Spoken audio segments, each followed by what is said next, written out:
ஒரு சின்ன இடைவெளிக்கு பிறகு திரும்பவும் துப்பாக்கிச்சூட்டு சம்பவங்கள், கொலைகள் சம்பந்தமான செய்திகள் இப்போ அடுத்தடுத்து பதிவாகிறதுக்கு ஆரம்பிச்சிருக்கு. நேற்றைய நாள்ல மட்டும் 2 சம்பவங்கள் பதிவாகியிருக்கு. இதுக்கிடையில சீன பாதாள குழுக்கள் சம்பந்தமா எதிர்வரும் நாட்கள்ல நாங்க கதைக்க வேண்டி இருக்குமோன்ற மாதிரியான ஒரு சம்பவம் நேற்றைய நாள்ல பதிவாகி இருந்தது. அதோட சம்பந்தப்பட்டிருக்கிற 2 பேர் தப்பி ஓடுறதுக்கு முயற்சி எடுத்து ஏர்போர்ட்ல கைது செய்யப்பட்டிருக்கிறாங்க. இதுவரைக்கும் இந்த வருஷத்துல 21 துப்பாக்கிச்சூட்டு சம்பவங்கள் பதிவாகி இருக்கு. 14 பேர் சுட்டு கொலை செய்யப்பட்டிருக்கிறாங்க. 12 பேர் காயமடைஞ்சிருக்கிறாங்க. நேற்று வத்தள பிரதேசத்தில் இருக்கிற ஒரு விடுதியில ஒரு பர்த்டே பார்ட்டி நடத்தப்பட்டிருக்கு. அந்த இடத்துல நேற்றிரவு ஒரு 9:30 10:30 அந்த மாதிரியான நேரத்துக்குள்ள ஒரு துப்பாக்கிச்சூட்டு சம்பவம் பதிவாகுது. ஒரு கருப்பு கலர் கார்ல அடையாளம் தெரியாத மர்ம நபர்கள் 2 பேர் தங்களோட கையில இருந்த ஒரு பிஸ்டலை பயன்படுத்தி துப்பாக்கிச்சூடு நடத்தி இருக்கிறாங்க. இதுல கொலை செய்யறதுக்கான முயற்சி முன்னெடுக்கப்பட்டது குடுரோஷான் சொல்லி அடையாளப்படுத்தப்படுற போதைப்பொருள் கடத்தல்காரர் சொல்லி ஊடகங்களில் குறிப்பிடப்படுற ஒரு நபர். குடுரோஷாண்ட சகோதரருடைய மகளுக்கு 3 வயதான மகளாம் அவருக்குன்னு சொல்லி ஒரு பர்த்டே பார்ட்டி வத்தள பிரதேசத்துல ஏற்பாடு செய்யப்பட்டிருக்கு. அந்த இடத்துல தான் இந்த சம்பவம் பதிவாகுது. ஆனா குடுரோஷான் அதிர்ஷ்டவசமா இந்த சம்பவம் பதிவான நேரத்துல சிகரெட் பிடிக்கிறதுக்குன்னு சொல்லி அந்த அகலெல்லாம் இருந்த இடத்துல இருந்து கொஞ்சம் தூரம் நடந்து போயிருக்கிறதா சொல்லப்படுது. இதனால வேறொரு நபர் மேல துப்பாக்கிச்சூடு பட்டிருக்கு. வேறொரு நபர் சுடப்பட்டிருக்கிறார். குடுரோஷான் போட்டிருந்த மாதிரியான அதே கலர்ல உடுப்பு போட்டிருந்த ஒரு நபர் தான் இந்த மாதிரி துப்பாக்கிச்சூட்டுக்கு இலக்காகி உயிரிழந்திருக்கிறார் சொல்லி சொல்லப்படுது. ஒரு நேஷனல் ஹாஸ்பிட்டல் அனுமதிக்கப்பட்டிருந்தாலும் அவரை காப்பாற்ற முடியாம போயிருந்தது. குடுரோஷாண்ட உதவியாளர் சொல்லப்படுற மகேஷ் மதுசங்கர் இல்லாட்டி சுமேத சொல்லப்படுற நபர் தான் இப்படி சுட்டு கொலை செய்யப்பட்டிருக்கிற நபர். இந்த சம்பவம் சம்பந்தமான விசாரணைகள்ல இந்த சம்பவத்துக்கு பயன்படுத்தப்பட்ட ஒரு கார் இந்த துப்பாக்கிச்சூட்டுக்கு பயன்படுத்தப்பட்டிருக்கு. அது ஜாயில ஹைவே பிரதேசத்தில் நுழைவாயில் பகுதியில் கைவிடப்பட்ட நிலையில் இப்போ போலீஸால் கண்டுபிடிக்கப்பட்டிருக்கு.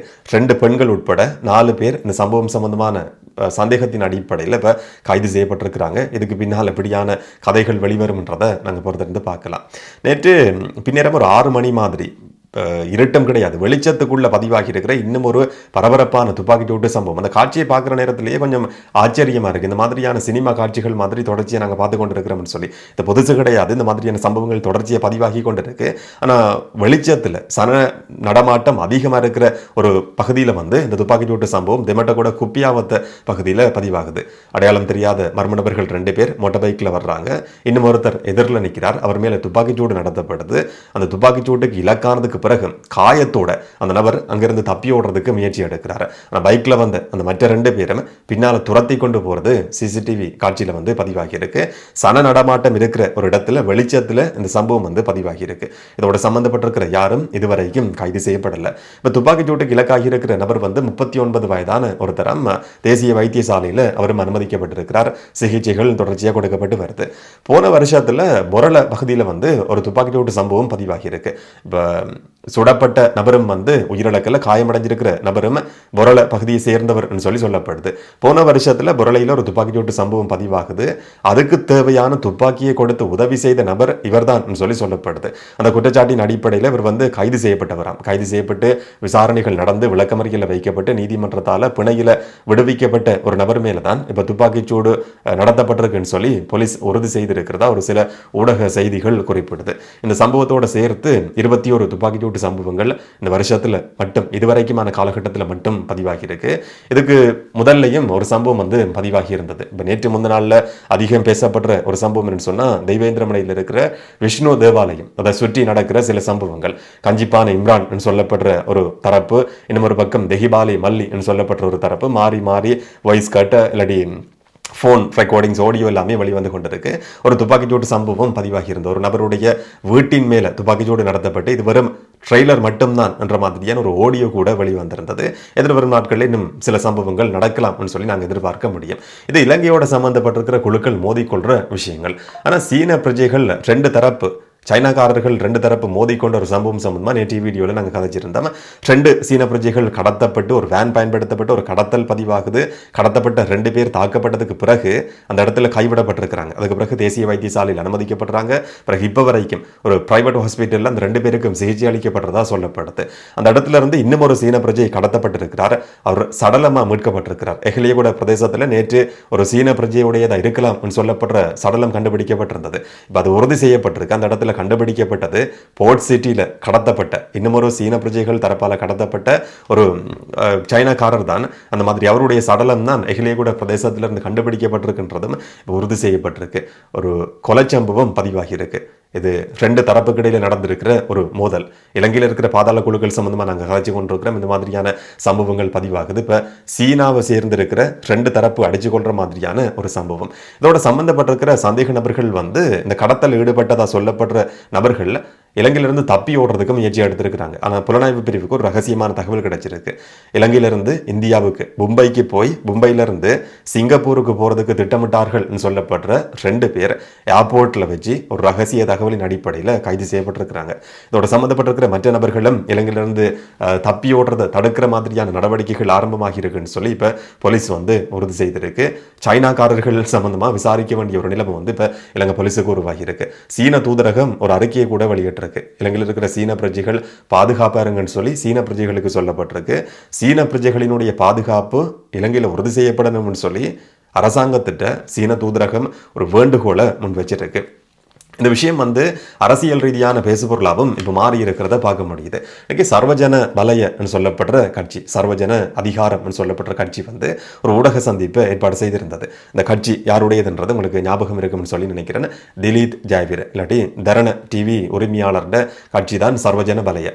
அடுத்த ஜனாதிபதி திலீப் ஜாவீர தான் என்ற மாதிரி அவருடைய ஆதரவாளர்கள் எல்லாருமே ஒரு தரப்பு ராஜபக்சகளோட இருந்த ஒரு சிலர் கூட இன்னைக்கு இவரோட தான் இருக்கிறாங்க. அடுத்த ஜனாதிபதி அவர் தான் என்ற மாதிரியான ஒரு கம்பெயின் தான் இப்போ முன்னெடுக்கப்பட்டு வருது. அவருடைய கட்சி இன்னைக்கு ஒரு பிரஸ் கான்ஃபரன்ஸ் ஏற்பாடு செய்து அதில் சொல்றாங்க, இப்போ சீன பாதாள குழுக்கள் தீவிரமா இலங்கையில் செயல்படுறதுக்கு ஆரம்பிச்சிருக்கான்.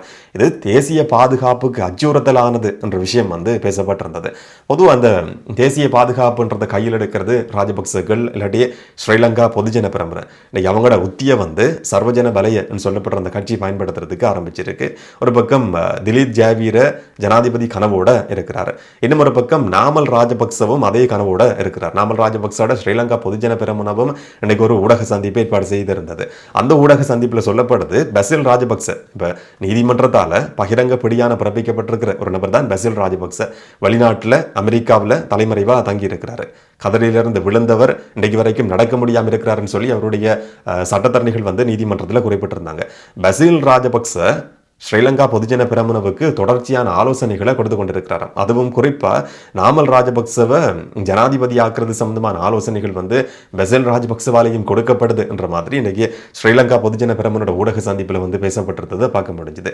இன்னும் ஒரு பக்கம் சஜித் பிரேமதாச, அதோட சேர்த்து ரணில் விக்ரமசிங்க, ஒரு பக்கம் திலீப் ஜாவீர, நாமல் ராஜபக்ச, சஜித், ரணில் என்று சொல்லி ஜனாதிபதி வேட்பாளர்களுக்கான எண்ணிக்கை இப்பவே அதிகரிச்சிருக்கு. என்னதான் எதிர்கட்சிகள் எல்லாரும் ஒன்றா சேர்ந்து கூட்டம் போட்டு கொண்டிருக்கிறாங்கன்னு சொல்லி பொதுப்படையா நாங்கள் பார்த்ததுக்கு உள்ளுக்குள்ள நிறைய போட்டிகள் நடந்து கொண்டிருக்கு.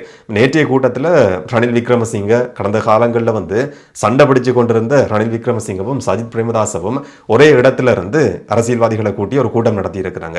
எதிர்கட்சிகளினுடைய கூட்டணி என்ற பெயரில் இது நடத்தப்பட்டிருக்கு.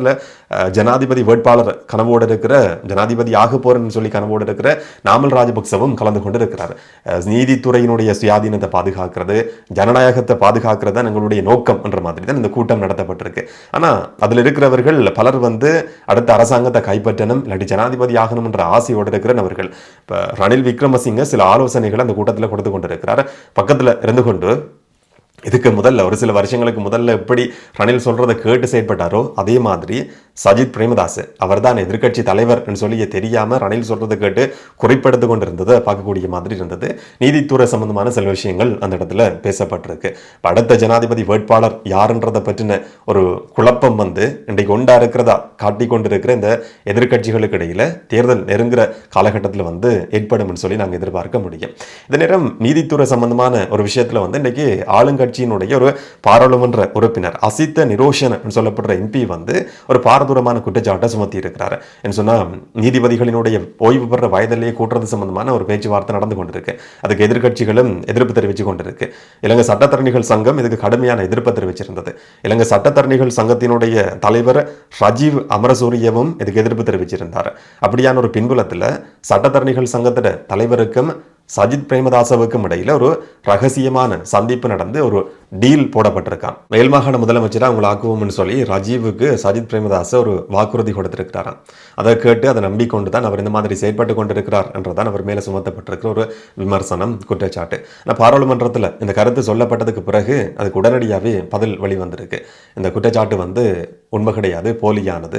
முடிஞ்ச வெளியில இந்த மாதிரியான விஷயங்களை சொல்லி பாருங்க. இப்போ பாராளுமன்றத்துக்குள்ள சிறப்புரிமை இருக்குன்றதுக்காக தான் இந்த மாதிரியான கருத்துக்களை சொல்லி கொண்டிருக்கிறீங்க. முடிஞ்ச வெளியில இந்த மாதிரியான கருத்துக்களை சொல்லுங்க, நாங்கள் பார்த்துக்கொள்றோம்ன்ற மாதிரி இல்லைங்க சட்டத்தரணிகள் சங்கம் அந்த எம்பிக்கு ஒரு மறைமுகமான எச்சரிக்கையை விடுத்திருக்கு என்ற மாதிரியான செய்தியும் உடனடியாக வெளிவந்திருக்கு. இன்னைக்கு பதிவாகி இருக்கிற முக்கியமான சம்பவங்கள் இதுதான். இதை பற்றி நீங்கள் என்ன நினைக்கிறீங்கன்றத கமெண்ட்ல சொல்லுங்கள். நாளைக்கு நாங்கள் இன்னும் ஒரு வீடியோவில் சந்திக்கலாம்.